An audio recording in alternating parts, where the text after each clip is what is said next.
Vous êtes à Istanbul, vous allez rentrer à votre hôtel, soudain vous sentez des gaz qui sont plus que des gaz lacrymogènes apparemment. Je voulais remonter vers la place Taksim, puisque mon hôtel n'était pas très loin, et au bout de 20 mètres, j'ai été donc saisie à la gorge par ce dont j'ai compris assez rapidement que c'était des gaz lacrymogènes, mais extrêmement forts, c'est-à-dire que j'ai dû rebrousser chemin, j'ai fait encore 5 mètres, j'ai vraiment dû rebrousser chemin, alors que je voulais aussi aller voir ce qui se passait sur la place à ce moment-là, mais j'étais pas équipée, j'avais pas de foulard pour me protéger, et je vois des gens qui sont, dont les visages sont absolument décomposés, qui sont vraiment en larmes, mais en larmes comme le serait chez nous un manifestant qui a pris une grenade lacrymogène à 1 mètre.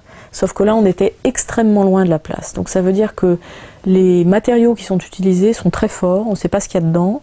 On n'a pas pour le moment de bilan de ce qui est arrivé aux blessés dans les hôpitaux, donc on ne sait pas ni en nombre de blessés, ni quel type de lésions. Et en plus, la police a fait des tirs tendus de cartouches de lacrymogène. Donc moi, j'ai vu quelqu'un frappé par une cartouche en direct, qui avait une énorme marque dans l'épaule et qui souffrait comme un chien. Et on sait que des manifestants en ont pris dans la tête. Donc ça veut dire qu'il y aura certainement des blessés très graves. Selon vous, c'est plus que des gaz lacrymogènes? C'est plus qu'en tout cas ce que nous, on utilise comme gaz lacrymogène dans une manifestation à Paris. Et blackout sur le bilan humain.